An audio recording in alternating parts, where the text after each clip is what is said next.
Hacerlo sin represalias ni hostigamientos. Las emisoras de la radio cadena Democracia presentan el programa de opinión más influyente de la radio. La revista informativa Democracia. Sin amilanarse, sin amilanarse. Este Ecuador amazónico, desde siempre y hasta siempre. ¡Viva la patria! La revista informativa Democracia. A partir de este momento, Gonzalo Rosero y sus invitados analizan los temas de mayor trascendencia. La revista informativa Democracia con Gonzalo Rosero. Más libre que nunca. Comenzamos.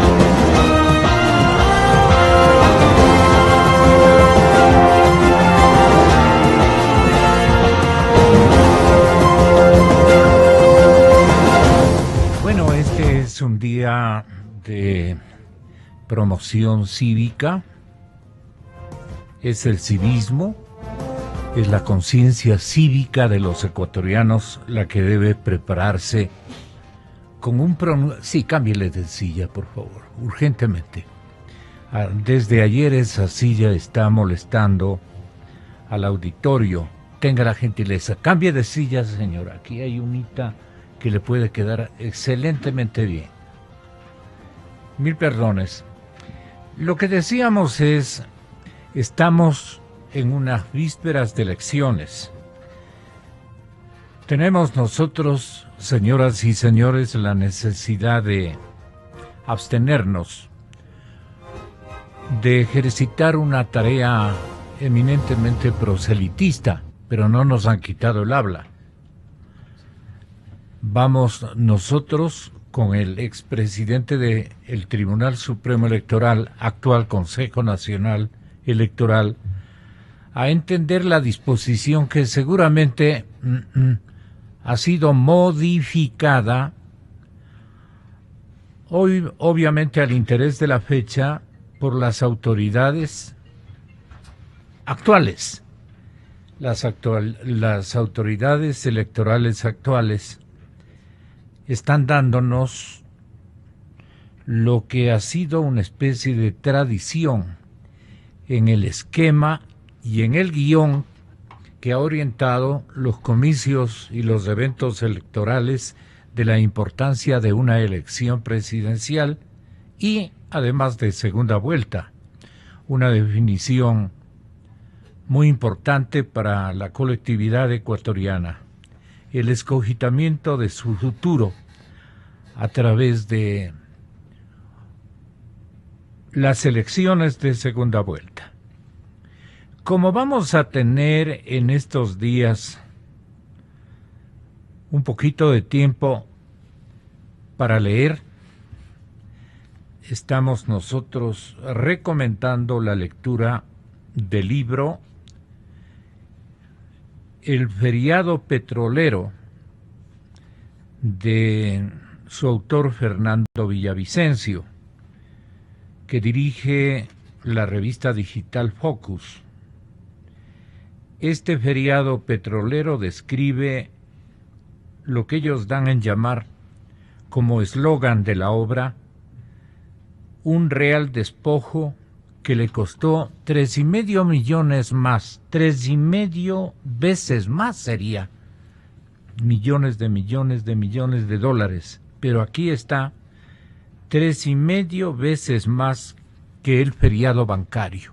Y vamos a hablar con cifras en algún momento, no precisamente el día de hoy, porque claro, guarda una connotación con lo que está prohibiendo el Consejo Nacional Electoral.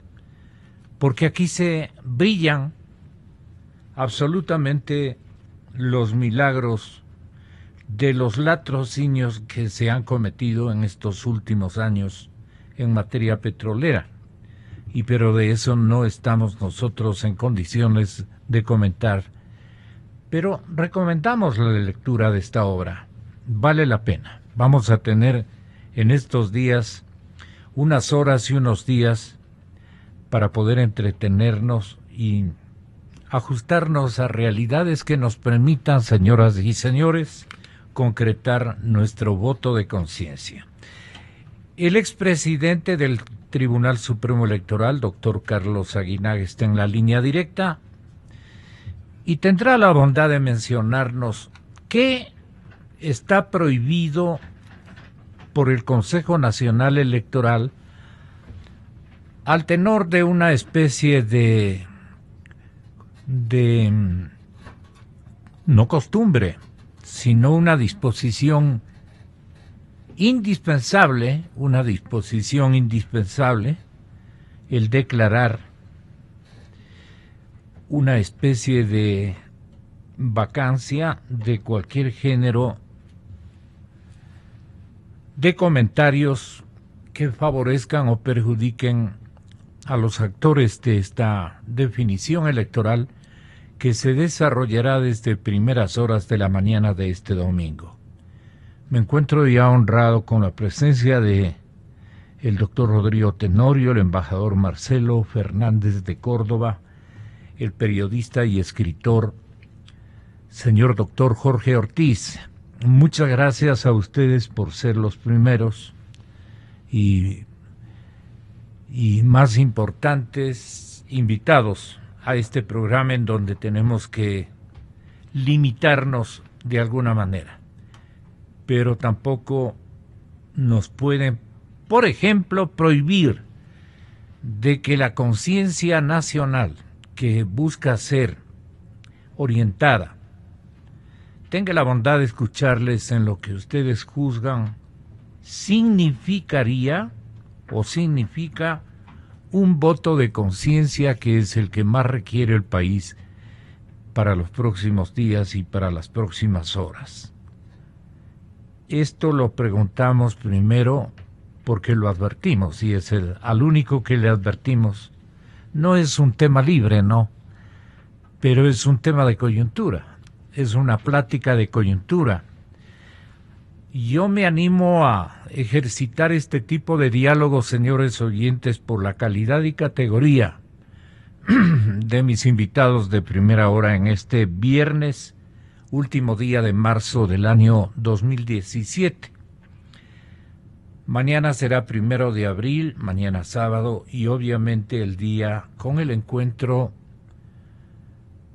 con la democracia ecuatoriana el día domingo 2, que estaremos nosotros transmitiendo evento a evento y enseguidilla todos los actos y acciones que se cumplan con ocasión de la segunda vuelta electoral. Así es que, doctor Tenorio, usted como académico que es y como especialista en temas sociales, psicosociales, si cabe el término, ¿qué recomienda y representa un voto a conciencia por la patria y por el futuro de nuestro país? Muy buenos días, doctor Tenorio. Repito, buenos días a Mauricio Gándara, que acaba de integrarse, a Jorge también, que acaba de integrarse, al embajador Fernández de Córdoba, que estaba ya entre nosotros. Bueno, excelente día, doctor Tenorio. ¿Qué nos puede decir al respecto de lo que le estoy planteando? Bueno, un saludo a todos, a toda nuestra audiencia, a nosotros. Yo creo que es sabia la disposición de que en este par de días haya un silencio, lo que se llama el silencio electoral. No tanto para reflexionar sobre por quién voy a decidir el voto, porque eso ya está decidido de alguna manera. Serán muy pocas las personas que en estos días cambien de decisión. Sí habrá, por supuesto, pero mayoritariamente la gente ya ha tomado una decisión y votará por lo que ha decidido. Sin embargo, Sí es importante que durante estos 2 días bajen las aguas de la campaña electoral, ya no se oiga el mismo discurso de los candidatos, de los promotores de la política, para que la ciudadanía se ponga en paz en primer lugar. O sea, la campaña electoral es una bulla, ¿no? Una inmensa bulla que a ratos llega como a anegar las conciencias, a anegar los tiempos y los espacios de los ciudadanos, de la ciudad y de cada uno de los sujetos. Entonces esos 2 días es como, bueno, que bajen las olas, que deje de soplar el huracán de la campaña electoral y que haya un poco de paz. Más que personal, yo diría una paz social. O sea, porque hay una efervescencia social. Es como un gran, inmenso vaso de cerveza al cual se le ha arrojado millones de toneladas de cerveza, y eso hay una espuma inmensa, y va a bajar ahora. Porque de alguna manera también la ciudadanía, buena parte de la ciudadanía, está medio ahogada, medio asfixiada con la campaña, con los grandes discursos, con los mega relatos de los políticos, de los que son y no son. Y, bueno, no es tanto para reflexionar sobre el voto que voy a dar, no es para eso. Como repito, ese voto ya está decidido en la infinita mayoría de los votantes. Habrá cambios, por supuesto que ha de haber, uno que otro. Pero sí el país necesita que cada uno de nosotros, cada ciudadano, nos pongamos en paz para elegir en paz. Y para que la elección sea un acto pacífico, como debe ser, y no un acto de beligerancia, como podría ser si se eligiese hoy día. Sería un acto de beligerancia. Y el país no necesita beligerancia política, necesita paz para poder elegir.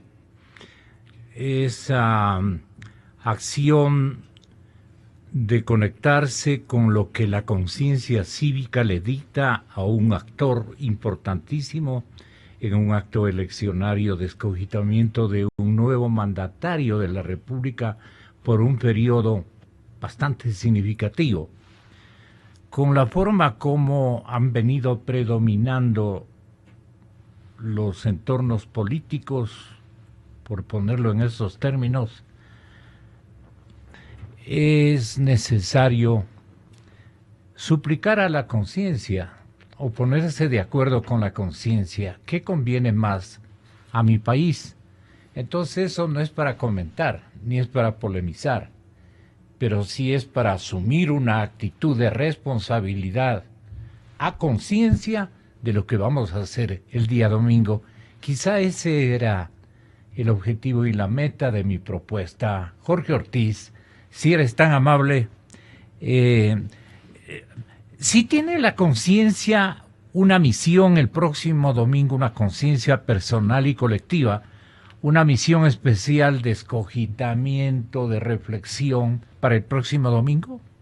Sí, sin duda, el voto tiene que ser un voto consciente, reflexivo, ojalá no encandilado por las luces de la publicidad, que, como bien decía el doctor Rodrigo Tenorio, pues hay épocas como las electorales en que ese bombardeo de información, de contrainformación, de desinformación puede alterar la imagen de la gente, ¿no? Por ejemplo, yo voy a votar a conciencia. Por ejemplo, y uno de los elementos que va a influir mucho en mí es el entorno. Cuando tienes la bondad de invitarme, Gonzalo, suelo venir a hablar de temas internacionales. Yo quisiera muy rapidísimo hablar de 2 pequeños temitas. Uno, Corea del Sur. Ayer fue detenida la presidenta de Corea del Sur, que fue suspendida hace pocos meses, acusada de un delito de corrupción, de malversación de fondos públicos. Bueno, la señora Park Geun-hye es una señora pues que tiene mucho peso en la historia de Corea del Sur, es hija de Park Chung-hee, que fue uno de los dictadores que consolidaron de alguna manera la creación del Estado de Corea del Sur después de la guerra intercoreana de 1950-1953. Este episodio a mí me llamó mucho la atención porque veo una democracia funcionando. Una democracia en que el fiscal general, estoy hablando de Corea, el fiscal general no tapa la corrupción, sino que la presenta. Los jueces no se dedican a proteger a los poderosos, a los políticos grandes, al gobierno, a los ministros, a los funcionarios, sino se dedica a perseguir a los corruptos.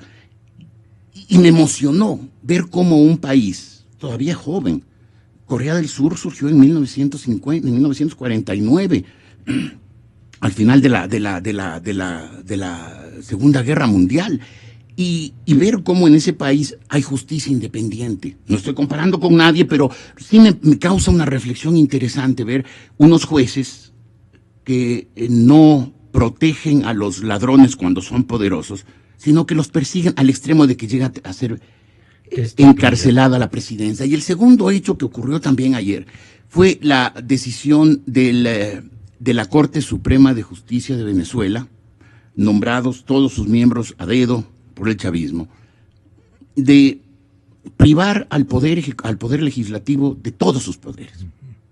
Es decir, el voto de 7 personas elegidas a dedo por el presidente Maduro tiene más peso que toda la votación de decenas de millones de venezolanos que votaron a favor de los integrantes de la Asamblea Nacional. Este momento, los 7 votos del chavismo, un esquema político que ha destruido Venezuela, el país en recursos naturales más rico, con gran ventaja, más rico de América, convertido en un país de miserables, de gente que tiene que luchar cada mañana por conseguir el pan de cada día para sus hijos, un país donde en muchas de esas ciudades que antes eran emporios de bienestar, con desigualdades, todo lo que quiera, pero ciudades ricas, hoy la gente se lanza a los saqueos en las calles porque no tiene que dar de comer a sus hijos por culpa de un régimen al que ellos llaman el socialismo del siglo XXI, que ha devastado Venezuela. Quedan todavía grupos de gente engañados por la publicidad, porque claro, cuando hay control de los medios, cuando se utilizan los medios públicos para las campañas electorales, cuando se engaña a la gente, cuando se inauguran obras en vísperas de las elecciones. Te refieres a Venezuela, ¿no? Solo de Venezuela, no estoy hablando de nada más. De Corea hablé hace un rato, ahora hablo de Venezuela. Cuando se utilizan todos esos medios públicos, pues obviamente la gente no tiene la capacidad de votar, y por eso me enganchaba con lo que me preguntabas del voto a conciencia.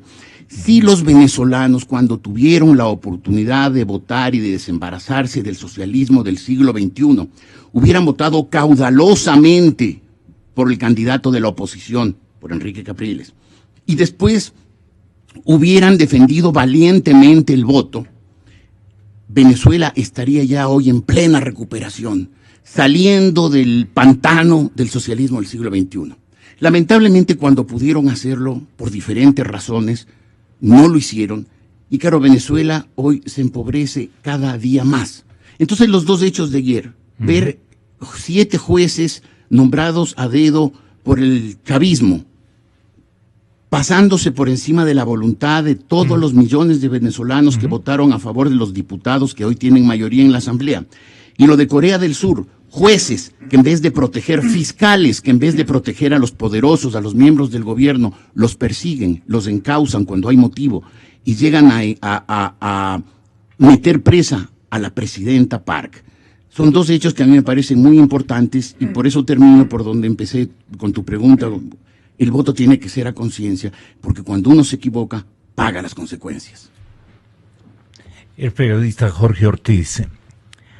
Voy a molestarle al señor embajador Marcelo Fernández, pero antes le había pedido yo al señor expresidente del Tribunal Supremo Electoral que nos haga contemplar y apele a nuestra memoria también para decirnos cuáles son los límites o las disposiciones que quiere configurar el Consejo Nacional Electoral y que le da o le repite, le reitera el tradicional nombre de esta denominación histórica que tiene el silencio electoral. El silencio electoral, ¿cómo debemos protagonizarlo, doctor Carlos Aguinaga, si es tan amable? Estamos en necesidad de estar absolutamente mudos durante todas estas próximas horas antes de que conozcamos la decisión nacional, o por el contrario, una tertulia con la conciencia, con los amigos, con el entorno familiar es indispensable para que ejercitemos una votación absolutamente consciente y cívica? Se me ocurre preguntarle de esa manera, ¿y qué es lo que dispone un silencio electoral comandado por quienes no se han silenciado nunca? Adelante, doctor. Buenos días a todos los radioescuchas de Radio Democracia. Buenos días, Gonzalo, a los señores embajadores, a Jorge Ortiz. El silencio electoral es una costumbre que viene desde el proceso de retorno al régimen democrático desde 1979, que ha estado regulado en distintas normativas, hoy en el Código de la Democracia, que lo que pretende es que los ciudadanos ingresemos en un proceso de meditación, de reflexión, de razonamiento, de valoración de las circunstancias políticas, sociales, económicas, personales, para que el ciudadano pueda tener la opción de meditar a profundidad y expresar su voto por una de las opciones, en este caso presidenciales, los dos binomios que están en contienda. El silencio electoral también implica que se ha terminado todo tipo de propaganda, de publicidad de carácter político electoral, es decir, no hay cómo hacer ningún tipo de propaganda y de publicidad en medios, radio, prensa, televisión y vallas, que es lo que está regulado en el Ecuador, ¿no? Y es el alcance al que tiene sobre el control el Consejo Nacional Electoral a través del monitoreo, es decir, ya no hay cómo promocionar candidaturas. Implica también el silencio electoral que los partidos políticos que están en contienda, las organizaciones, ya no pueden ejercer ninguna actividad o acto de propaganda, campaña, movilización, sino más bien actos de organización, digamos, de su control electoral, de la defensa del voto, del control social del voto, del control político del voto, ¿no es cierto?, de actos de proselitismo para organizarse, para recibir los resultados. Es decir, no es una limitación total, es más bien una limitación a aquello que está regulado y que invita a los ciudadanos a una profunda reflexión, pensando en que del futuro de la democracia, del voto depende el futuro de la democracia. No se trata exclusivamente de cumplir un acto formal, de obtener una papeleta electoral. Se trata de que a través del voto el ciudadano debe tener una participación y presencia activa en su representación ciudadana y en el mandato que otorga a determinados individuos para que administren la cosa pública en forma honrada, honesta, cumpliendo la norma, el estado de legalidad, el estado de derecho, sujeto a la ética pública y a la ética política. No solo es tener un requisito más en una cartera de un ciudadano, sino es la responsabilidad ciudadana con la que debemos actuar frente a una democracia que vemos que está debilitada, vemos que las instituciones democráticas ha pasado, no solo en el Ecuador, en muchos países ha pasado por vivencias negativas y positivas y han deteriorado los valores democráticos. De ahí la responsabilidad de los ciudadanos de entrar en un proceso de silencio y meditación para que este domingo 2 de abril, con absoluto civismo, con absoluta tranquilidad, con absoluta mesura, sin apasionamientos, que lamentablemente estamos viendo en las redes sociales, podamos expresar nuestra votación. Decirles a los ciudadanos igualmente que este silencio les da la seguridad necesaria para que puedan ejercer el control ciudadano, social, político de las elecciones, haciendo una labor con altura, con mesura, con mucho respeto, con firmeza frente a cualquier problema, denunciando a la autoridad electoral si es que encuentra algún tipo de irregularidad, pero que no calle y que actúe bajo el marco de la Constitución y la ley, defendiendo el sistema democrático, que es la defensa de un sistema democrático en representación de millones de ciudadanos. Así es que, en lo que respecta a medios de comunicación, los medios de comunicación pueden hacer cualquier tipo de programa de opinión, como el que usted está haciendo ahorita con sus panelistas respecto a lo que puede pasar en el mundo o a lo que pasa en el Ecuador, que no implique una publicidad o una promoción a determinada candidatura, ¿no? Excelente explicación, indispensable y necesaria de su parte, producto de su alto conocimiento y experiencia en este tipo de eventos. Muchísimas gracias y una caricia para la niña que le quita, o le más bien, le ofrece la felicidad del mundo. Gracias, muy gentil, Gonzalo. Y un saludo a los sus invitados de panel. Gracias. Gracias, doctor.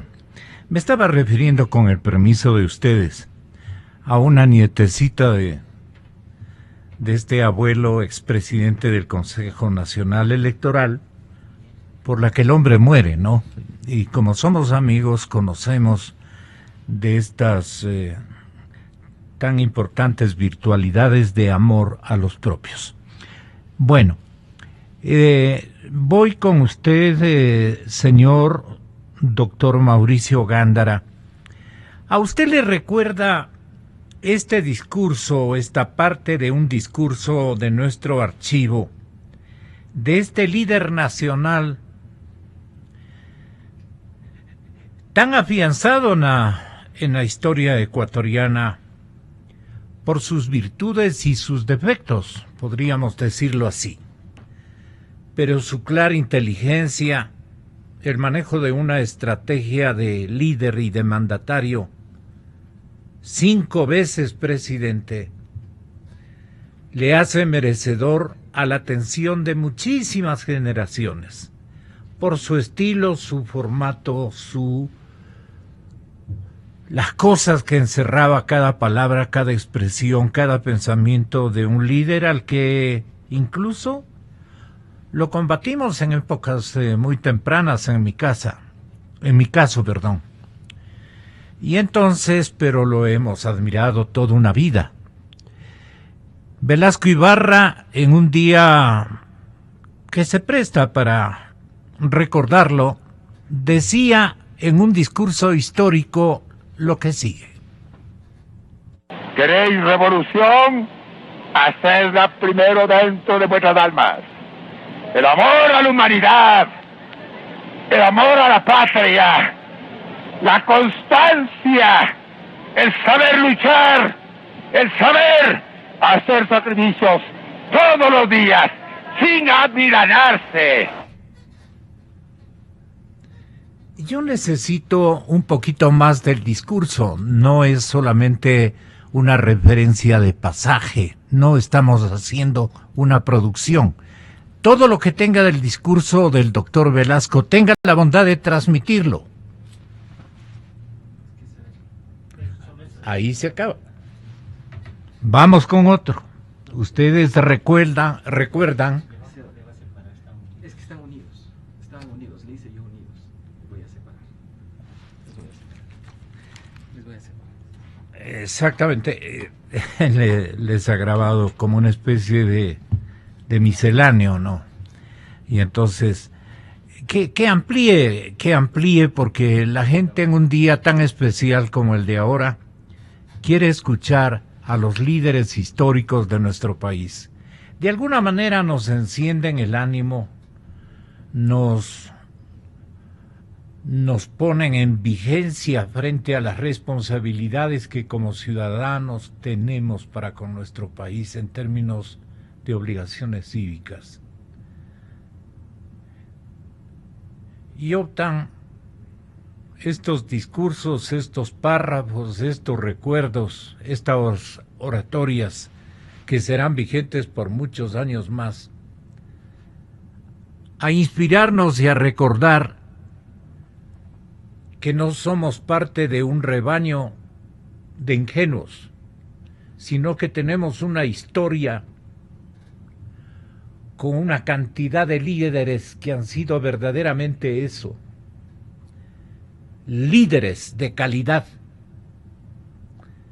Entonces, cuando estén listos con una muy buena parte de cada discurso, me gustaría incluso repetir al último el discurso del señor doctor Velasco Ibarra, que lo sacaron censurado de parte de ustedes.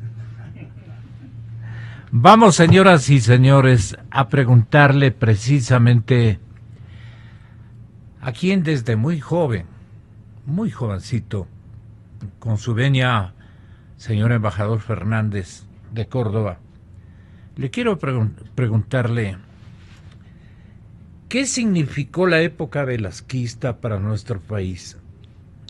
Ha habido una distorsión al decir época velasquista, ¿no?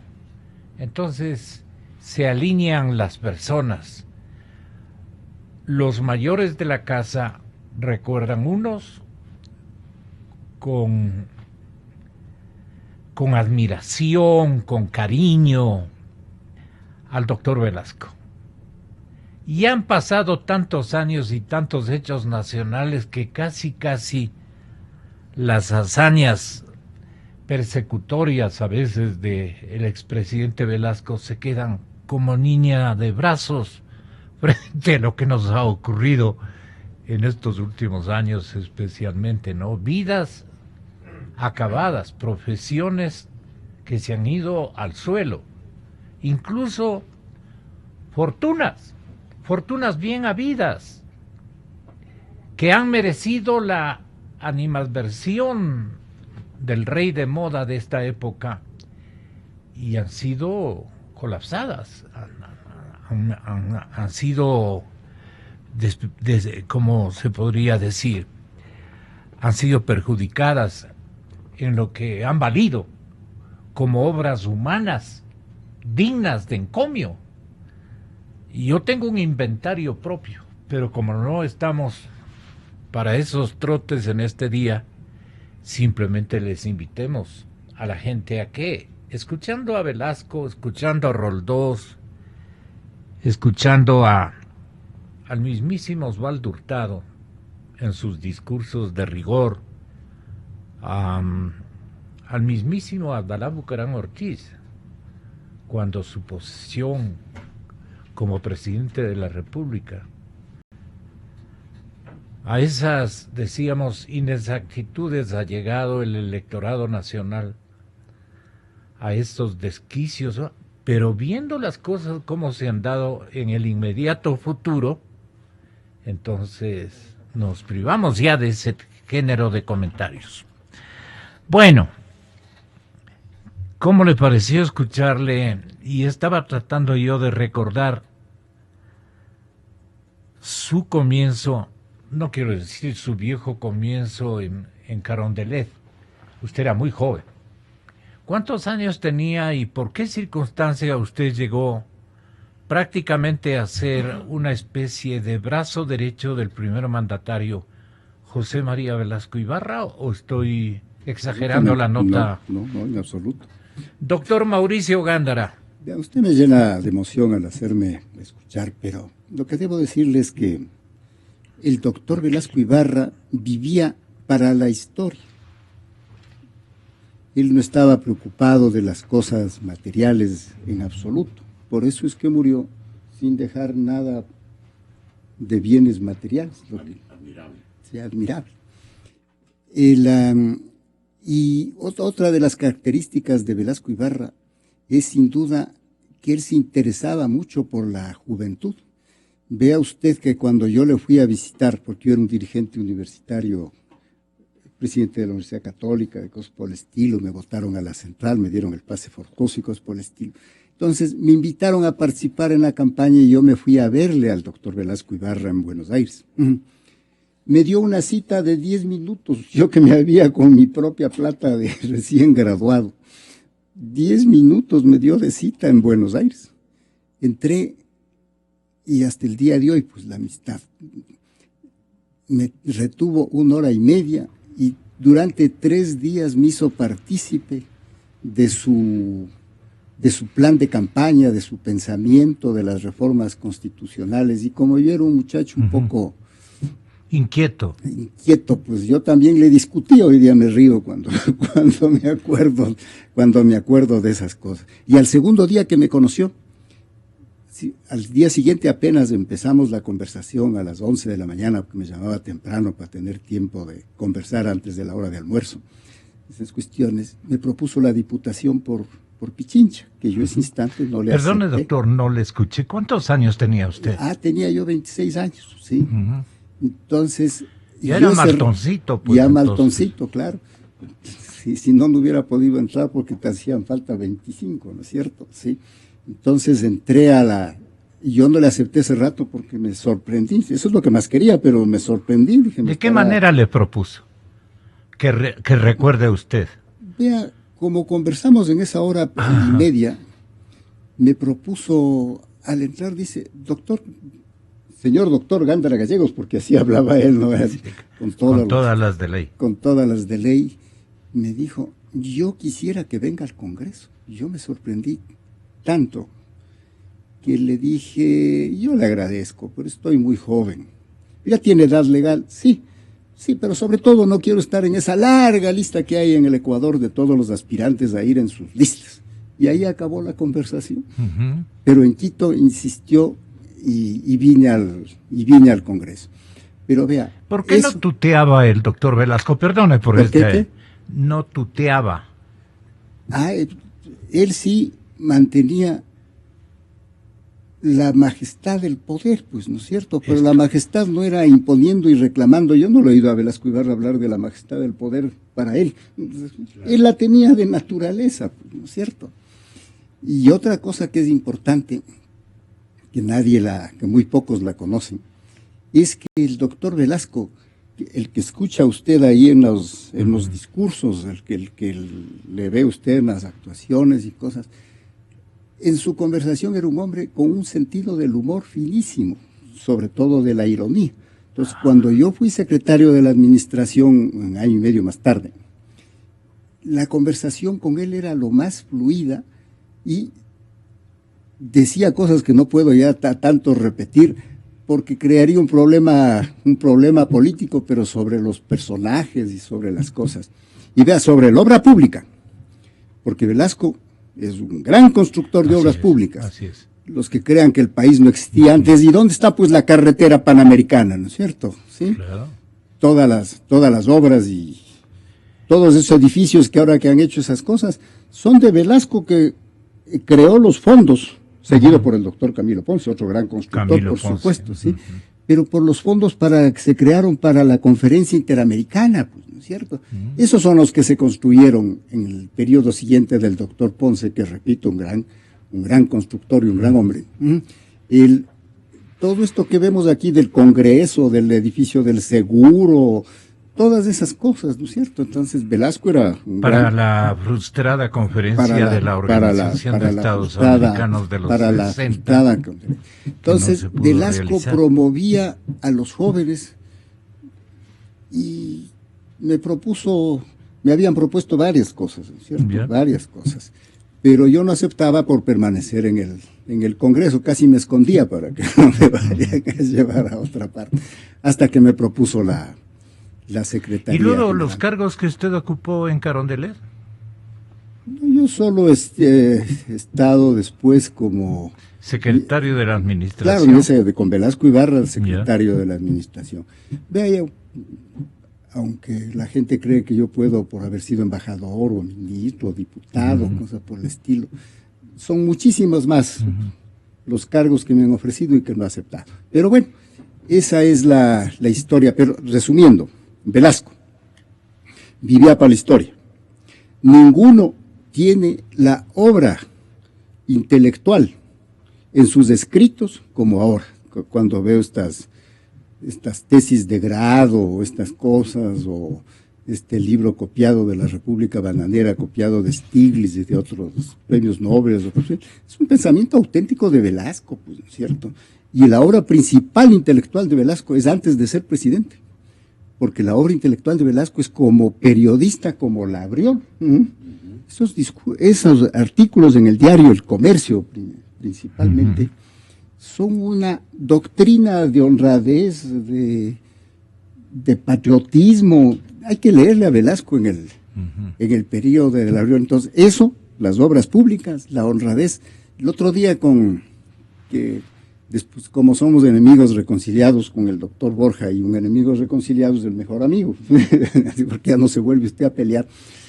Pero hace unas 3 o 4, 5, 6 semanas, me decía el doctor Borja, y él un furioso antivelasquista, pues, ¿no es cierto? Claro. Rodrigo, un furioso antivelasquista. Todo su anecdotario se refiere a Velasco. Claro, entonces me decía, la honradez del doctor Velasco, proverbial, ¿no es cierto? No le interesaban los bienes materiales, me dijo el Rodrigo, ¿sí? Hace pocas semanas, a raíz de los escándalos. Así que allí hay una doctrina.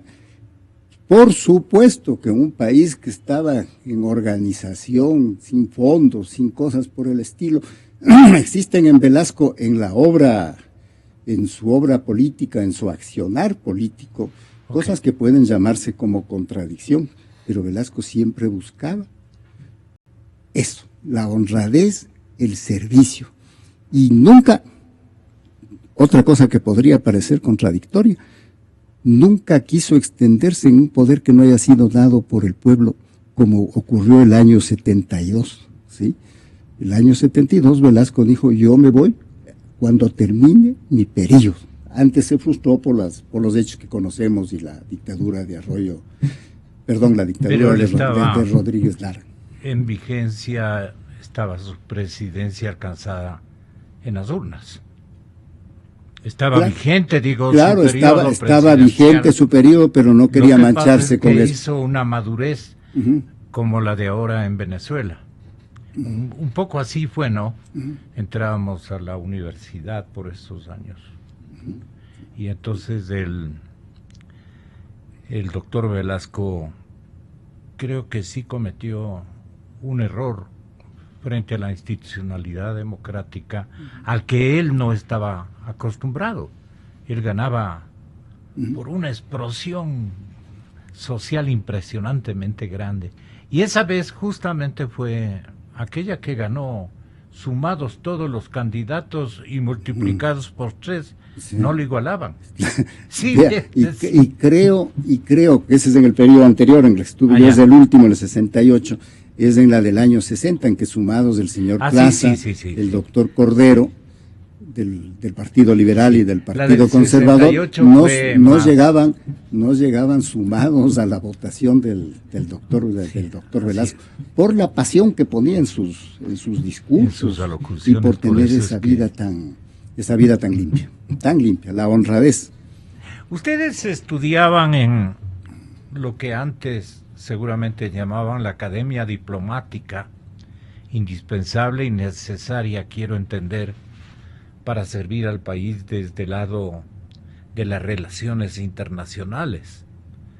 Y usted ha cumplido toda una carrera en ese sentido, señor embajador Fernández de Córdoba, hasta llegar al punto clímax, digamos, de su actividad como diplomático en un episodio nacional bastante difícil, en la que usted en el Brasil reivindicó lo que no pudimos hacer por los años 40-41, de lo que yo modestamente recuerdo.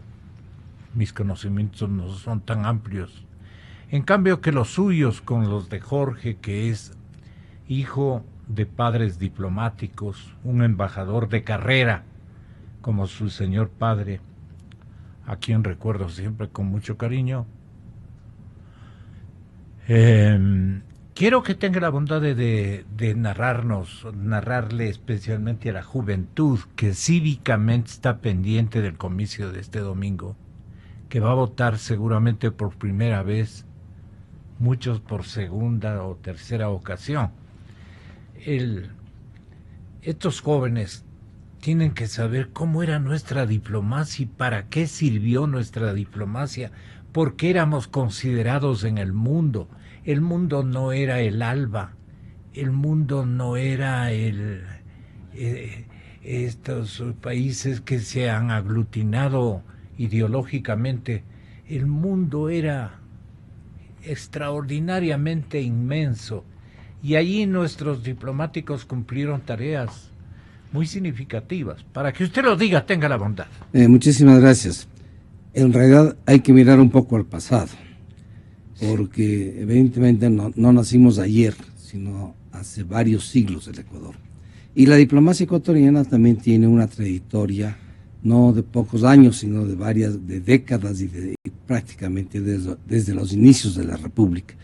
Tanto es así que históricamente el segundo ministerio que se crea una vez que el Ecuador se separa de la Gran Colombia es el Ministerio de Relaciones Exteriores. De allí que históricamente, diplomáticamente, cuando se establecía la precedencia de los ministros, le correspondía al ministro de Relaciones Exteriores del puesto número 2. Pero bueno, la diplomacia ecuatoriana se fue perfeccionando. El término de carrera diplomática pues siempre se lo usó, aun cuando no existían las normas precisas. Hubieron reglamentos que las regulaban hasta el año 63, en que se dicta la Ley Orgánica del Servicio Exterior. Conjuntamente con esta ley orgánica del Servicio Exterior, estaba paralelamente una aspiración que la complementaba a esta ley. La aspiración fundamental era la creación de una academia diplomática, como tienen la mayoría de los países, para que los que aspiran a una carrera, a una vida diplomática, a través de esta academia, pues puedan prepararse y puedan defender realmente como se enseñaba, los altos intereses del país. Pero entendiendo altos intereses del país, el conjunto de intereses que benefician o intereses que la mayoría de ecuatorianos, sin distinción de nada, tienen frente al mundo internacional. Y para esto hay que prepararlos. Esto es evidente, todos los países han entendido de que la profesión, como cualquier otra profesión, requiere una especialización. Yo creo que la diplomacia ecuatoriana tuvo su prueba y su mayor aporte en determinado momento, precisamente en lo que usted acaba de mencionar, cuando la existencia de nuestro país estaba amenazada por segunda vez en el año 95. Los enfrentamientos en el Alto Cenepa ponían en peligro que la guerra, en primer lugar, la guerra en el Alto Cenepa se extienda a todo el país. Y al extenderse a todo el país, la propia existencia del Ecuador estaba en peligro, eso se lo entendía claramente. Había que sentarse en una mesa de negociación para tratar, en primer lugar, de detener la guerra, que eso era la parte más difícil en ese momento, porque el Ecuador y el Perú no nos entendíamos en qué no teníamos un concepto de qué es lo que se debía hacer. Así pues, las negociaciones en Itamaraty, pues que ya se han olvidado, han pasado más de 20 años, el Ecuador se ha olvidado que estuvimos en peligro, que en ese momento se demostró algo fundamental, que éramos un solo país, que que no había división entre los ecuatorianos, porque todos estábamos en torno del tricolor nacional y en torno del país como tal. Esta negociación, pues hay que recordarla, pues duró prácticamente 3 semanas agotadoras, ¿no? Y logramos en esta negociación logramos obtener un documento que se lo llamó la Declaración de Paz de Itamaraty. Declaración que, en primer lugar, reconocía hacerle reconocer al Perú de que había un problema y de que había que solucionarlo. Y que daba abierta la posibilidad de solucionar este problema en que cada una de las partes presente sus posiciones. El Ecuador, obviamente, para el Ecuador era muy claro que quería una reivindicación histórica de lo que ocurrió en el año 41 y 42 con el protocolo de Río de Janeiro, y esa reivindicación histórica, la veíamos claramente, estaba orientada a tener una salida soberana al Amazonas, que en ese momento no fue posible, pero se dejaron las bases para una negociación que se debió continuar después. Esta negociación duró prácticamente hasta el año 98, en que se aplicaron los acuerdos de Brasilia, en que, bueno, todos conocemos, el Ecuador tuvo que ceder en sus aspiraciones a cambio de una paz. El Ecuador tuvo que ceder en sus aspiraciones sin que sean reconocidas al menos esta reparación histórica, que quedó abierta en la Declaración de Paz de Itamaraty, la posibilidad de hacerlo. Hasta ahí llegó la actividad diplomática, y después se complicaron las cosas en la segunda parte, y el resultado pues fue totalmente diferente a lo que habíamos esperado en el año 95. No sé si alguna pregunta adicional en esto, no sé.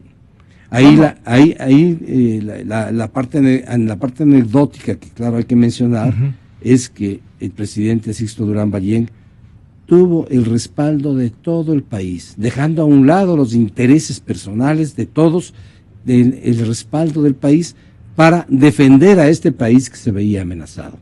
Yo creo que eso es fundamental. La famosa frase que él repitió tantas veces, ni un paso atrás, ¿no?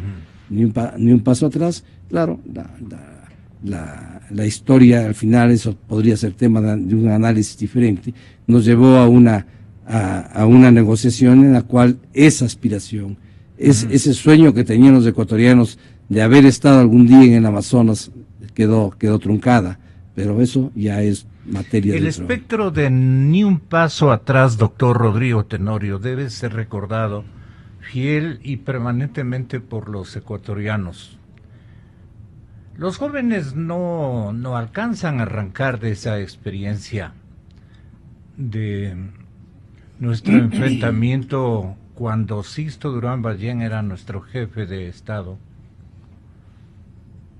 porque no lo vivieron, porque simplemente han recibido una conversa familiar sobre esos sucesos para unos y insucesos para otros. Pero ¿usted cómo conserva, digamos, esa experiencia en lo que siempre usted busca localizar como pensamiento propio lo que han sentido los ecuatorianos con mayor intensidad antes que ahora? No sé si usted me puede cachar. Sí, parece que, un poco ligando con lo que dice el embajador, hay una cierta tendencia a romper la historia y a pensar que el país se inauguró ayer y que todo comienza desde ayer y que antes no hay nada. Antes es como el caos. Cuando vamos a la mitología está el caos y viene alguien y desde del caos construye el universo, y desde ahí tenemos historia. Entonces parecería que... ¿Usted se refiere a este rebelde sin causa, digamos, el excelentísimo señor presidente de la República, Rafael Correa, que siempre ha dicho estas menciones de que lo que antes hubo fue una tonterosa diplomacia que nunca llegó a nada, y que él representaba más bien un vuelco hacia otra circunstancia histórica que ha cobrado una vigencia sin par en su periodo presidencial? Justamente eso, pensar que se puede hacer un corte y que de hoy para adelante existe la historia y que de antes para atrás existe el mito o algo por el estilo, ¿no? O sea, una mitología es apenas la historia, lo que están contando los compañeros aquí, lo que pasó con Velasco Ibarra, con Camilo Ponce, con Galo Plaza, etc. Eso es mitología. Y la verdadera historia comienza desde hace 10 años, 11 años, qué sé yo, y eso es haber pauperizado absolutamente el pensamiento político, patriótico, yo diría de la historia misma del país. Nosotros no comenzamos hace 10 o 15 años, comenzamos hace, no sé, 2 siglos o más. Porque las cosas de hoy no se explican por sí mismas. Las cosas de hoy se explican por el ayer. Y las cosas de hoy explicarán el futuro. Entonces, hacer historia, ser historiadores es ser también políticos. Los políticos que no son historiadores no son políticos, pues. Pueden ser cualquier cosa, ¿no? Es como el que vende cosas en la calle, no le importa de dónde vienen las cosas, qué es la industria, no le interesa nada de eso. Pero a nosotros sí nos interesa la historia del país y que las nuevas generaciones no piensen, ¿no? Las nuevas generaciones no piensen que el país comenzó ayer, sino todo lo contrario, que nosotros introduzcamos a las nuevas generaciones en esa historia, porque nuestros hijos, nuestros nietos, son producto de esa historia. Nosotros no hemos inventado el mundo. Nosotros hemos ayudado de una u otra manera a que esta historia se sostenga. Lo que ha pasado políticamente en los 10 últimos años es parte de lo que ha acontecido hace 20, hace 30 años. Sin el velasquismo, sin Camilo Ponce, sin los otros presidentes, no habría historia, no estaríamos aquí sentados conversando. Por eso es importante. Y hay actores que pretenden o se ofuscan creyendo que ellos han hecho unilateralmente una nueva historia. Claro, existe un pensamiento que no lo puedo calificar, pero es un pensamiento de desconstructivista primero, o sea, destruir todo el pasado, y un pensamiento constructivista de decir, yo hago ahora el país. Olvídense del pasado, que eso no existe. Olvídense del pasado, que eso fue el caos. No es así. No estaríamos aquí sentados si no hubiésemos luchado por la libertad de prensa, por la libertad de expresión. Cuando nosotros jóvenes peleamos en las calles por la libertad, por la autonomía universitaria, por ejemplo. Así es. No fuimos a la universidad nosotros porque la universidad estaba con las puertas abiertas y punto. No. Peleamos la autonomía universitaria y la peleamos en las calles. Y hubo estudiantes heridos y hubo estudiantes muertos por la autonomía universitaria, por la libertad del voto. Pensar, repito, que el país se inauguró ayer. O sea, nuestra lucha ha sido permanente por las libertades. Por supuesto. Siempre luchamos por la libertad. Esa es una característica de todas nuestras generaciones. La historia del país es una historia de lucha por la libertad. A diferencia de otros países en los cuales la autonomía, la libertad fue colocada desde un comienzo con claridad y todos los gobiernos lo han respetado. Sí. En nuestro país, la historia de la libertad ha sido siempre una historia de lucha permanente para no perderla o para recuperarla. Tantas dictaduras que hemos tenido en el país. Toda dictadura ha sido y será un atentado en contra de la libertad. Y por eso hemos tenido que rescatarla, restaurarla, revivificarla. Y en ese trabajo, por ejemplo, la universidad ha jugado un papel importantísimo. Y vale señalar que, por ejemplo, todas las peleas de los estudiantes de la Universidad Central, no ha sido la única, por supuesto, porque todos los universitarios seamos de una u otra universidad. Claro. Pero la Universidad Central como que tuvo la batuta de la lucha por la libertad, de la autonomía universitaria, que implica libertad y autonomía de pensamiento, que implica libertad y autonomía política, social.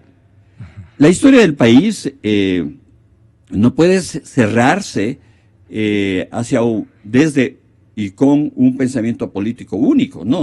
O sea, eso sería desconocer. Me ha parecido a mí sumamente interesante que hoy se mencione justamente a Velasco Ibarra, a Camilo Ponce, y eso que estamos silenciando una serie de personajes que han... El señor está sin mucha voluntad para ubicar los discursos, pero ya vamos a darle una... Sí, sería bueno, ¿no? O sea, que quienes nos escuchan podrían repetir en su casa a las nuevas generaciones, ¿no? Que así es. Un discurso Gracias, de Velasco Ibarra, ¿no?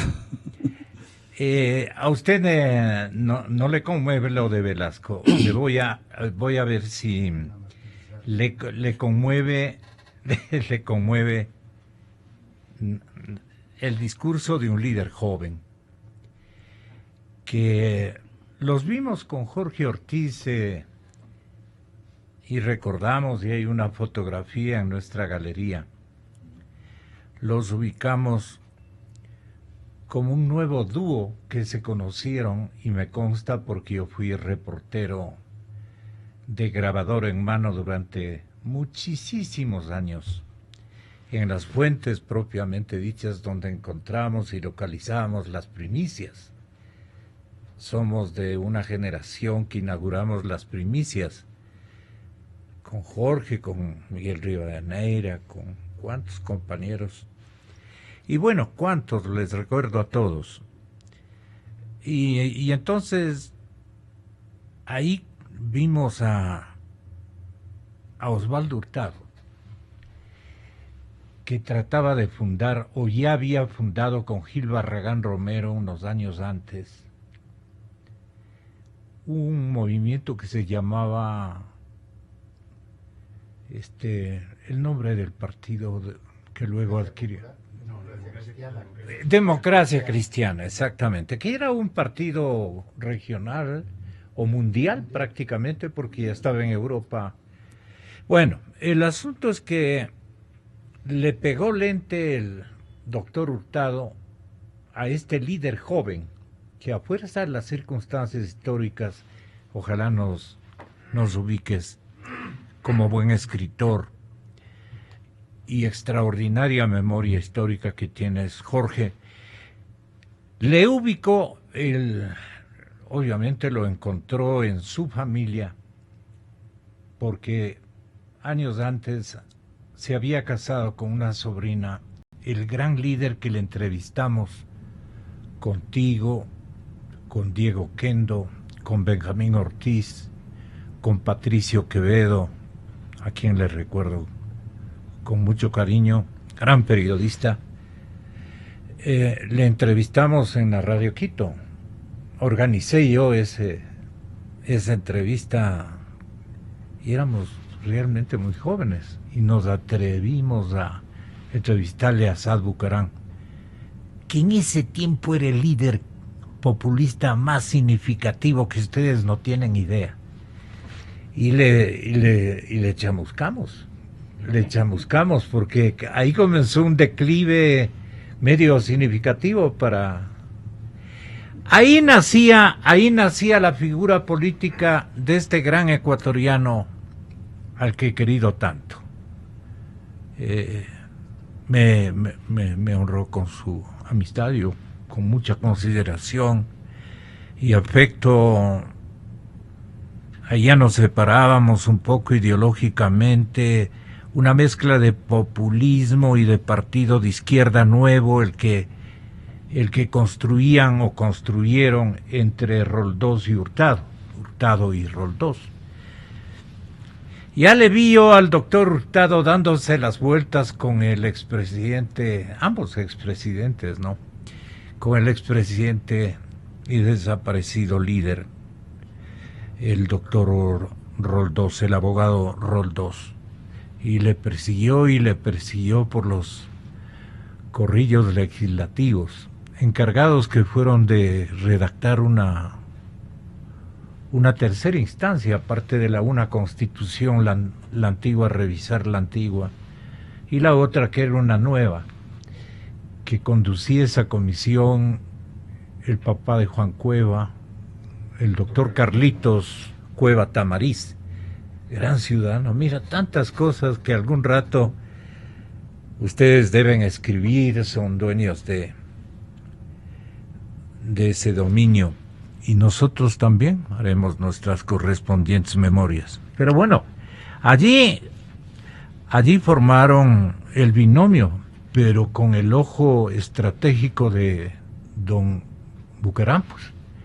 A él le prohibieron y él dijo, les pongo a los dos muchachos, y barrieron. Bueno, no barrieron, pero para los tiempos ganaron con amplitud. Luego, ya presidente, Roldós decía: este gobierno, con la fuerza del derecho y de su origen popular, no confunde libertad con anarquía, crítica con irrespeto, tolerancia con abulia. No cedo sitio a nadie, es en patriotismo y honestidad. Y en esto no soy tolerante y aplastaré la miseria moral. Este es un gobierno con claridad histórica de lo que se debe y puede hacer en el Ecuador, con objetivos definidos de vanguardia social.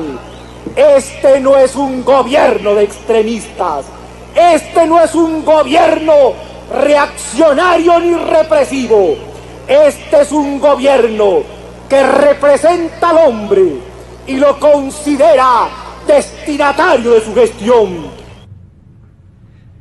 Sí tenemos más, pero no me quieren hacer caso.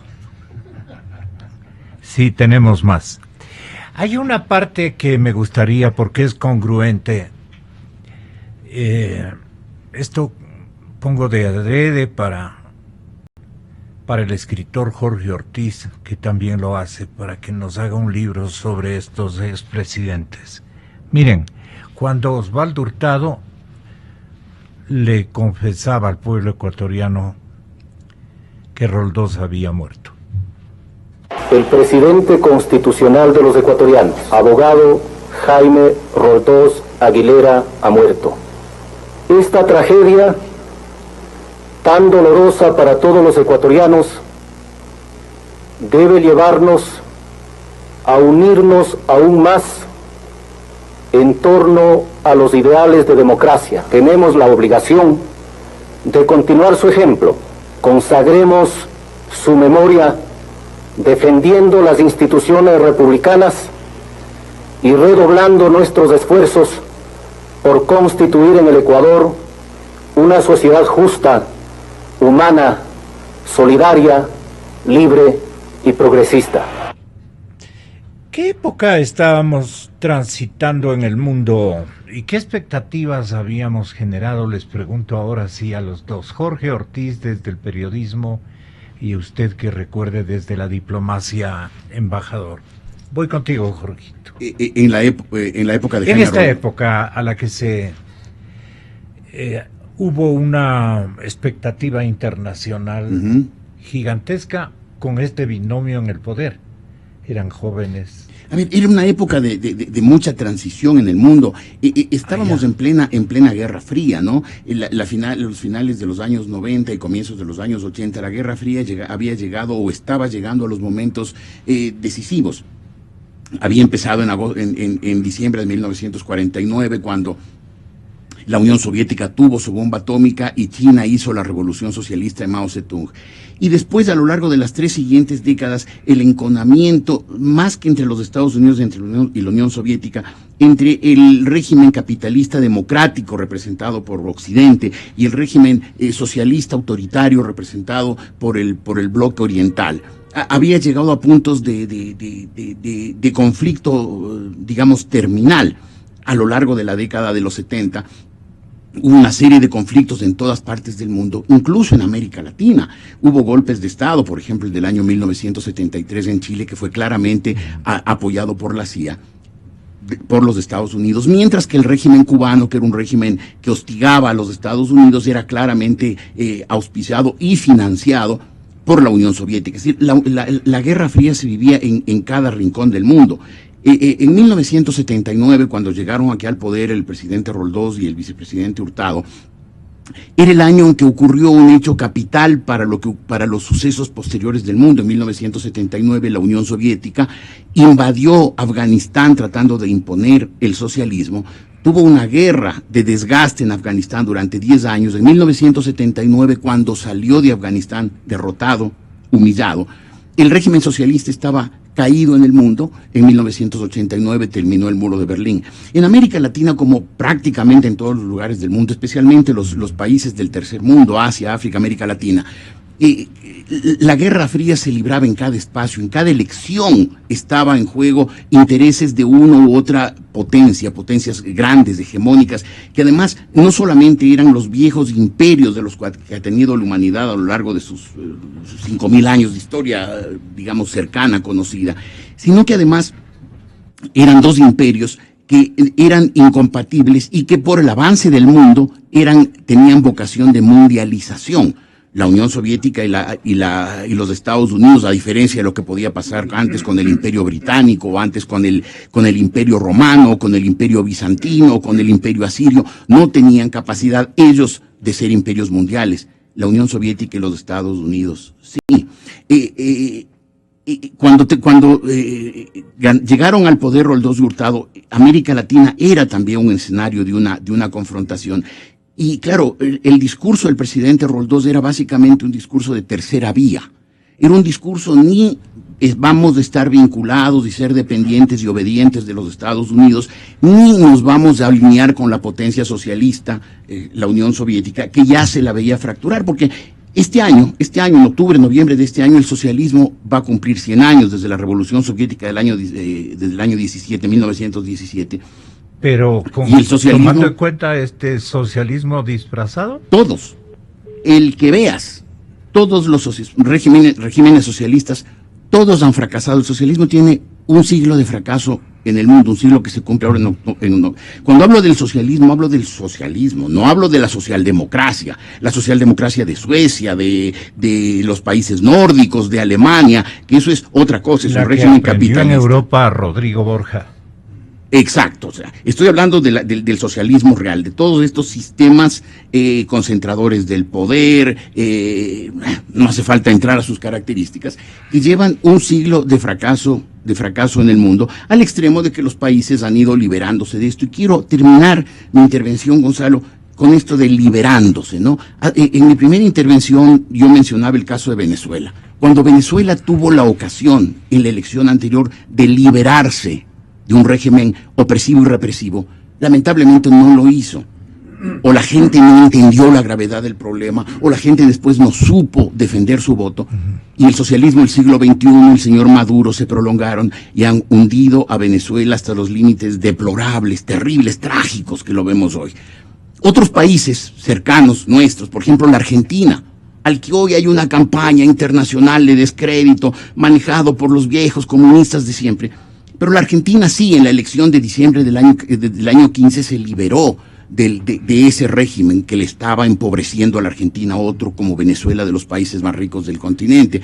Y a propósito de la Guerra Fría, pues cuando en 1989, en mi secuencia del relato histórico, cuando en 1989 se cayó el muro de Berlín, porque la gente no soportó el régimen socialista, que es, por definición, empobrecedor y opresivo, aunque la gente pueda ser engañada por grandes aparatos de propaganda.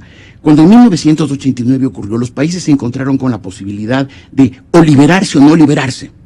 Algunos países se liberaron del régimen socialista. Hablo de la República Checa, de Eslovaquia, de Hungría, de Polonia, de Estonia, de Letonia, de Lituania, países que hoy son prósperos, libres, que crecen con tasas anuales del 6, del 7, del 8%.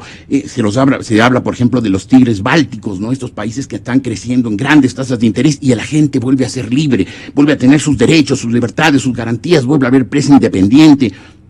Verdad. Y otros países, y menciono un caso, Bielorrusia. Cuando hubo ese momento, cuando implosionó el régimen socialista, Bielorrusia se quedó atado al viejo régimen de Alexander Lukashenko. Se dejaron engañar por la mentira, no aprovecharon esa ocasión única, irrepetible, fabulosa de librarse del viejo régimen socialista fracasado y empobrecedor, y se quedaron con el presidente Lukashenko. Lukashenko es hoy un gobernante tiránico, despótico. Bielorrusia tiene tasas de crecimiento paupérrimas. Es un país opresivo que prácticamente no tiene aliados del mundo. Unos pequeños países, Bolivia, Nicaragua, Ecuador, Cuba, son amigos de Lukashenko, que es un dictador tiránico, opresivo, represivo. Todo esto para decirte que los pueblos... Nuevo, nuestro ex canciller Patiño. Así he oído que se van a pasear a Bielorrusia. Muy sospechosamente, algún día tenemos que ver qué hacen tanto. Pero mi mensaje es, o los pueblos aprovechan la ocasión que se le presenta, porque las ocasiones no siempre se presentan, para librarse de las tiranías, o después la lamentan. Venezuela no supo aprovechar la ocasión que tuvo en las últimas elecciones, por las razones que fueron, incluso un fraude electoral. Y Venezuela se ha empobrecido a los niveles terribles que está hoy, y se empobrece un poco más cada día, a cambio de lo cual el gobierno lo único que sabe es mentir, mentir y mentir. Otros países, y por eso menciono los europeos que se libraron del socialismo en 1989, aprovecharon la ocasión. Hoy son países libres, prósperos, que crecen, que tienen derechos, garantías y libertades.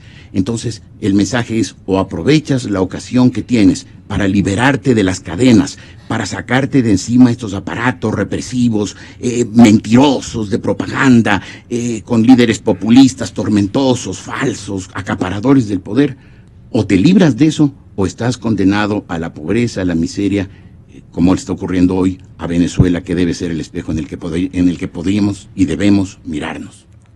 ¿Qué espejo tiene el Ecuador este momento, embajador? Yo resumiría en eso mi pregunta para que usted se digne desarrollar su pensamiento. Bien, yo quisiera simplemente ligeramente complementar algo de lo de Jorge. De la relación en la época de Roldós, nos estamos dejando de lado que también se enfrentó a un problema internacional sumamente grave con el Perú. Ahí están los episodios de Paquicia, Mayaico y Machinaza. Y luego los acuerdos que llegaron las dos fuerzas navales del Ecuador y Perú para detener el enfrentamiento. Yo creo que ese momento, en la época de los dos, fue un momento álgido de su presidencia. Lamentablemente, él no pudo complementar las acciones porque murió antes de que se acabe toda la situación con el Perú. Bueno, yo quería mencionar esto porque está dentro del proceso de lo que ocurrió en esa época, dentro de que un país ya en esa época estaba unido precisamente para enfrentarse externamente a un problema. ¿Qué panorama presenta actualmente el Ecuador internacionalmente? Pues en los últimos años del Ecuador se ha movido en el campo internacional de una manera alejada evidentemente a lo que debió haber sido una diplomacia activa en favor de los intereses nacionales, los intereses permanentes del Ecuador. Realmente la acción nuestra ha quedado prácticamente muy pobremente vista desde el exterior. Y quiero referirme a algo, ahora una cosa muy importante, porque estamos hablando de democracia. Y al hablar de democracia tenemos que mirar algo que es fundamental. Por un lado, la democracia nace de la voluntad popular, de la expresión de esa voluntad popular libremente, transparentemente manifestada. Pero otro de los pilares de la democracia es el tema derechos humanos. El Ecuador había sido un país pionero en el campo internacional en crear las doctrinas respectivas, en crear los acuerdos respectivos en torno a los derechos humanos como parte fundamental y como un pilar absolutamente indispensable dentro de la democracia. Pero la acción nuestra no ha sido en ese camino, por ejemplo. ¿Por qué? Porque los derechos humanos, la doctrina actual de derechos humanos hace que los derechos humanos sean una unidad. No se puede hablar de respeto a los derechos humanos si se respetan 9 o 10 o 15 de los derechos humanos y no se respetan a 2 o 3 derechos fundamentales del hombre. La falta de respeto a 2 derechos fundamentales del hombre hace que el sistema colapse. Y nosotros hemos dado muestras en el campo internacional, pues hay ciertas votaciones del Ecuador, sobre todo en el campo de derechos humanos, que no han estado acorde con la doctrina que el Ecuador ha mantenido de respeto a los derechos humanos. El Ecuador se ha abstenido en algunos casos de las resoluciones de Naciones Unidas en favor de derechos humanos en determinados países o ha votado en contra de esas resoluciones, lo que ha creado una imagen de que el Ecuador no es confiable, porque ha cambiado sus posiciones. Obviamente, la presencia nuestra en el exterior, somos un país pequeño, un país que influye en el campo internacional muy pequeñamente, fundamentalmente la acción internacional del Ecuador está con sus vecinos, pero ¿cuál ha sido la robustez de nuestra posición? El mantener tesis permanentes en el campo internacional y particularmente en el campo de derechos humanos. Eso ha sido la parte que le ha dado robustez y permanencia a la política exterior, cosa que en los últimos años no se ha seguido de una manera tan fuerte como se lo había hecho en el pasado.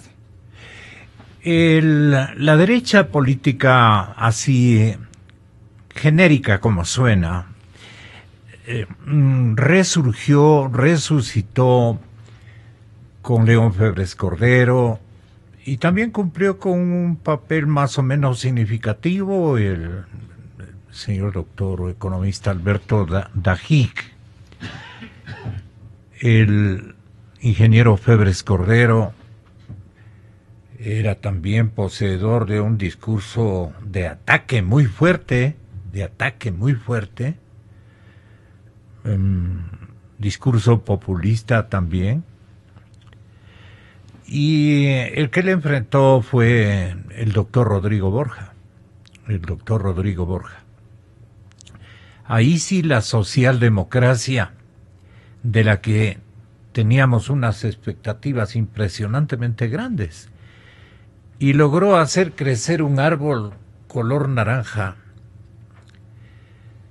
Y claro, este color de Exa es un color mexicano de la franquicia, ¿no? No tiene nada que ver con el partido pero me atribuyeron como que había sido financiado por el borgismo o cosa por el estilo. No, para nada. Pero siempre mantuvimos un cariño especial a esa divisa, porque era una socialdemocracia. Era un centro izquierda auténtico. Y se cometieron. Un Raúl Vaca, por ejemplo, era un hombre ciertamente genuino y maravilloso, en nuestra opinión. Pero bueno, aquí vienen León Febres Cordero y su estilo, Rodrigo Borja y su estilo, el papá del Dalo, el expresidente Adalá Bucarán Ortiz,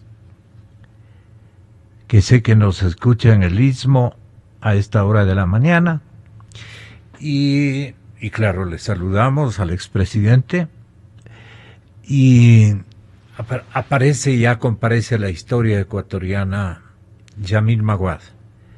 Vamos en ese orden, y una última intervención importantísima de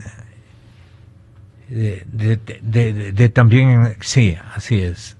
Le vamos a solicitar unos instantes a Mauricio Gándara antes de escucharle. Háganos oír, compañero, el discurso de Febres Cordero, una partecita por lo menos. Aquí, justamente en esta sala, en el sitio que lo honra hoy día el presidente de Venezuela, aquí fragué mi ser político. Aquí encontró cauce una inquietud de patria que ha llegado hoy día a tan alto nivel.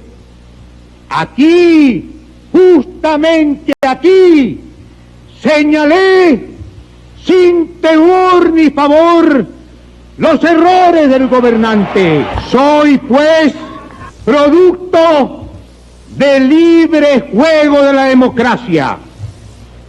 Creo en la independencia de los poderes y en la necesidad de que todos respondamos al sentir del pueblo que nos da el mandato.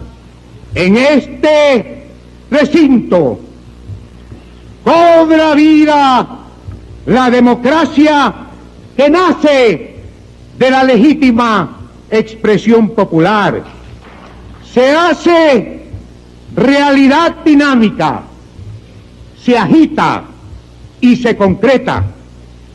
Sentimos el latir del corazón de la soberanía de nuestro pueblo en esta sala. Por ello, al término de nuestro mandato, dejaré de ser presidente, pero jamás dejaré de sentirme uno de vosotros, honorables legisladores. Ha llegado un momento que antes lo veíamos tan remoto, en que no es posible atender las necesidades del desarrollo de nuestro pueblo y al mismo tiempo pagar la amortización y servir los intereses de la deuda externa. Hacemos lo uno o lo otro, pero no podemos hacer las dos cosas simultáneamente. No se puede comprender el problema de la deuda visto desde la óptica latinoamericana, a menos que se tenga en cuenta, primero, que la deuda no es hoy un problema financiero, aunque lo fuera en sus comienzos, sino un problema político, porque de ella depende el nivel de vida, la paz y el bienestar de más de 350 millones de personas de América Latina. Que la deuda externa no es la única que tenemos, que hay también una deuda social que debemos pagar con prioridad a nuestros pueblos. Son los hospitales que debemos a los enfermos, las escuelas que debemos a los niños, los caminos vecinales que debemos a los campesinos. Por consiguiente, tenemos que encontrar fórmulas imaginativas, no convencionales, como decía esta mañana el presidente Alfonsín, nuevas y estables al conflicto de la deuda. Por eso, del modo más amistoso, pido a nuestros acreedores una mejor comprensión de la situación como fundamento de entendimientos duraderos.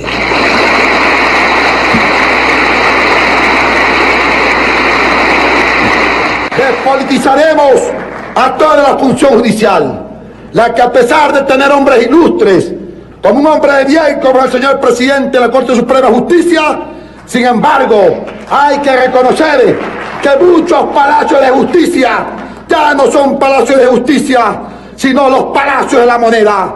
En el nombramiento de los jueces, notarios y registradores deben darse verdaderos concursos de merecimientos para que triunfen los más trabajadores y capaces y no los subalternos que reciben instrucciones del político de turno.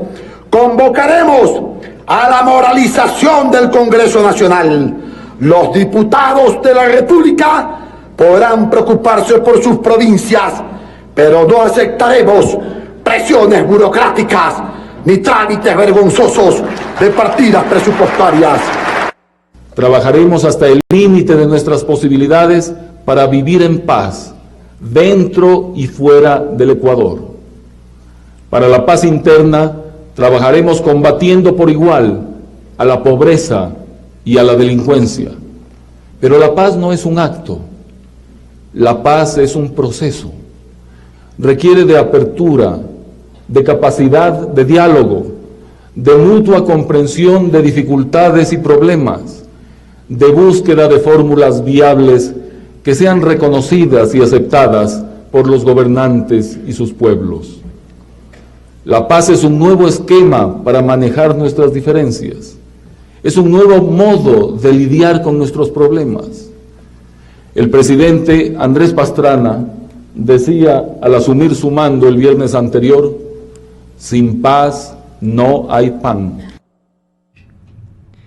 Miren ustedes las cosas que nos vienen a la memoria, indistintamente, de acuerdo a cada una de las experiencias que protagonizamos también nosotros como ciudadanos y como hombres, ¿no? Ha sido muy interesante, pero yo quiero, antes de recibir al señor prefecto de la provincia de Pichincha, que nos trae importantes informaciones de obra pública, de interés para la ciudadanía de los valles, especialmente les pido atención en previsión a esta intervención del señor prefecto. Pero nos falta un poco comparar o tratar de comparar o de identificar cómo se dieron las cosas cuando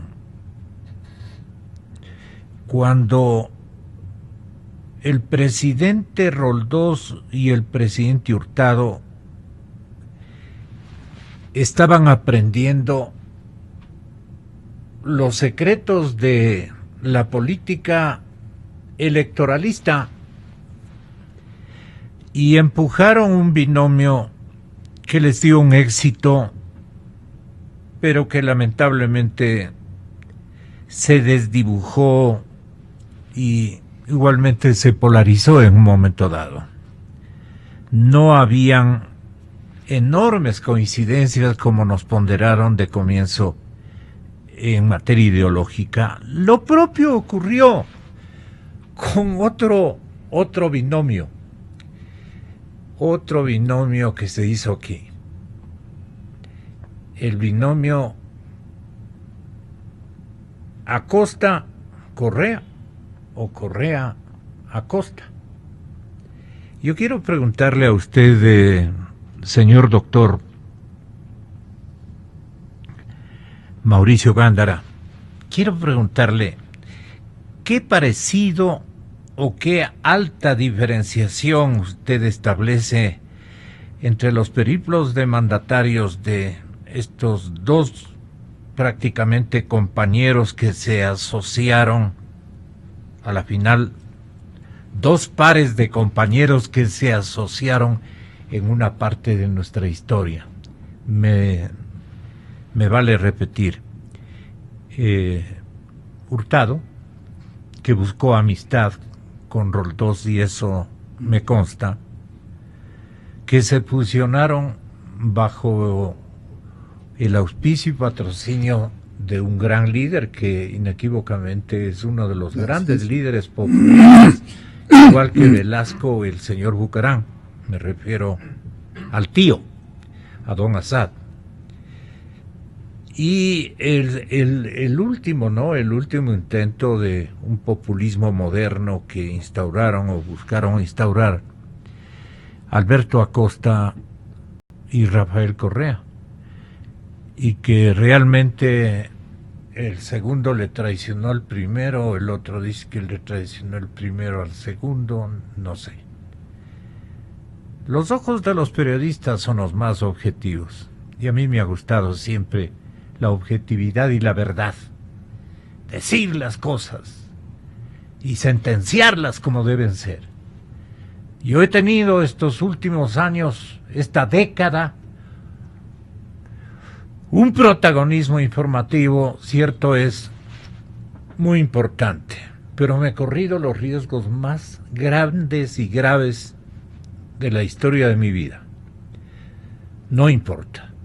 Y el desenlace puede ser de cualquier color, de cualquier suerte, pero lo he hecho bien.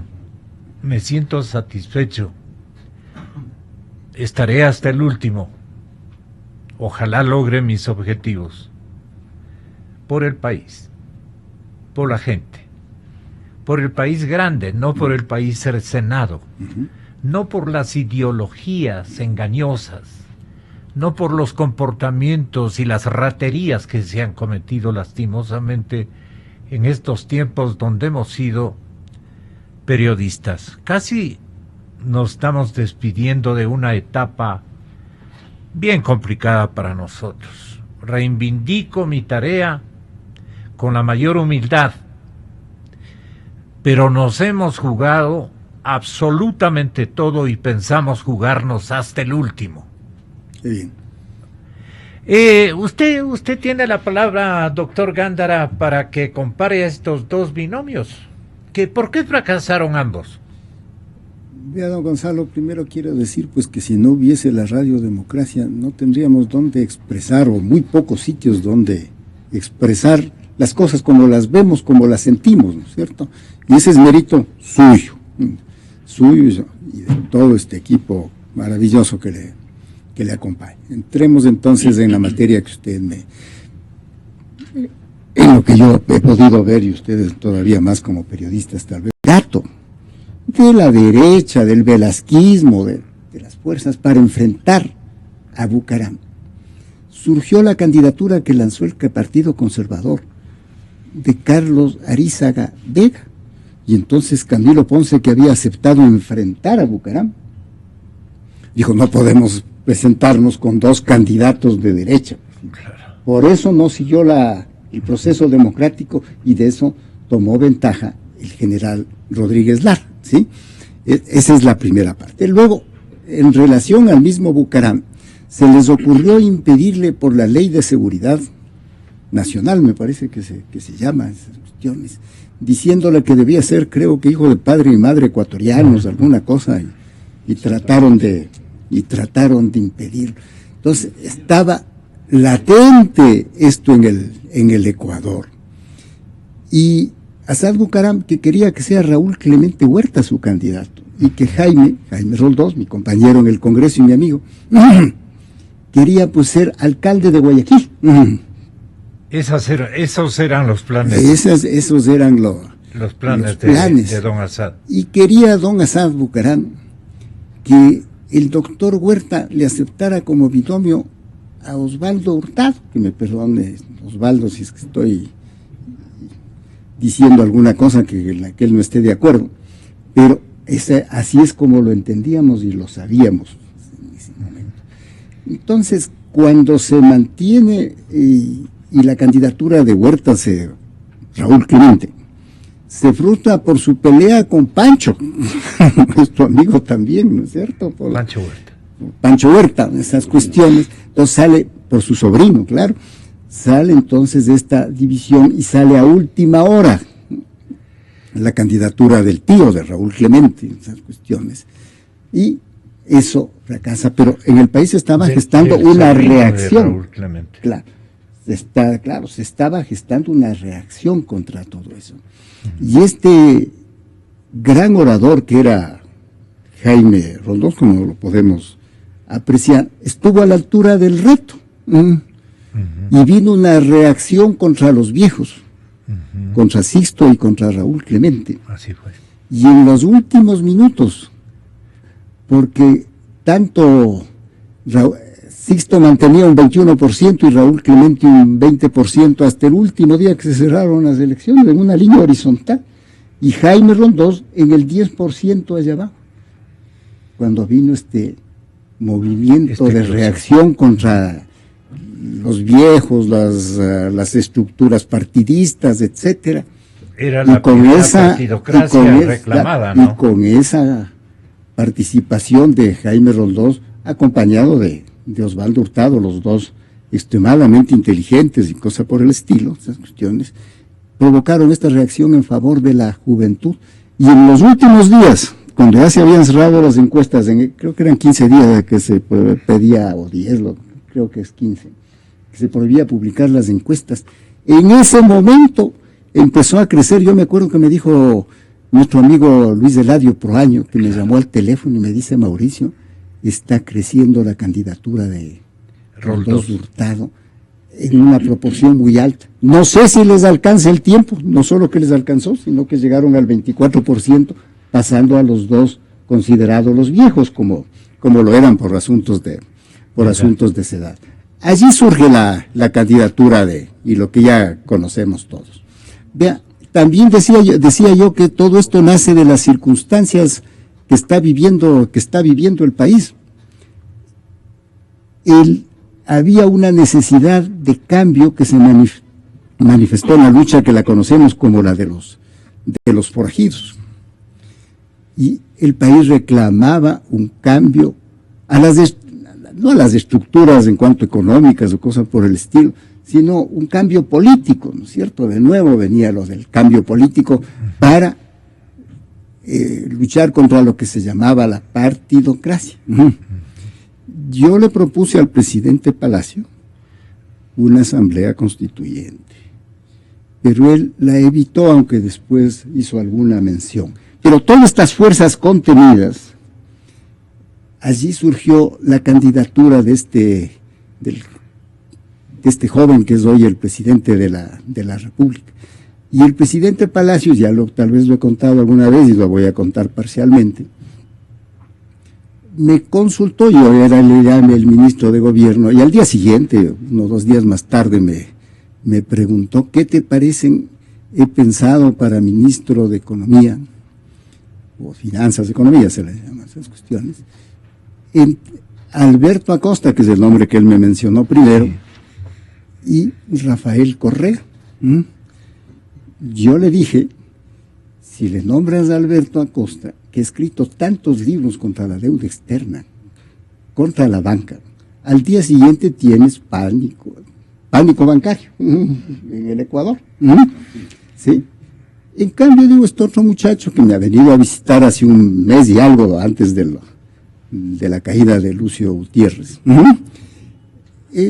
Entiendo que es profesor en la San Francisco, esta universidad tan prestigiada en este momento aquí en el Ecuador. Allí le nombró a Correa, pero no sabíamos pues la relación que tenía con Chávez, con el castrismo y con todo. Se la guardó muy bien, y de allí viene lo que ustedes ya conocen y lo que prefiero ya evitar por lo pronto seguir hablando. El presidente Palacios llamó estando acompañado la primera noche que ingresó después de los acontecimientos en el CIESPAL, y me llamó desde el Palacio de Gobierno. Yo nunca le había conocido a este doctor Palacio en mi vida, pero tuve que favorecerle aquí en el CIESPAL con unas compañeras que trabajaban en CIESPAL, colegas nuestras, Jorge, periodistas. Le favorecimos porque ya lo iban casi linchando y tuvimos que esconderle reiteradamente, aunque le detectaron los forajidos y ya se entremezclaron con los apoyando a Lucio. Exactamente, los de Lucio se recobraron, y entonces ya querían tomar de nuevo el poder, digamos.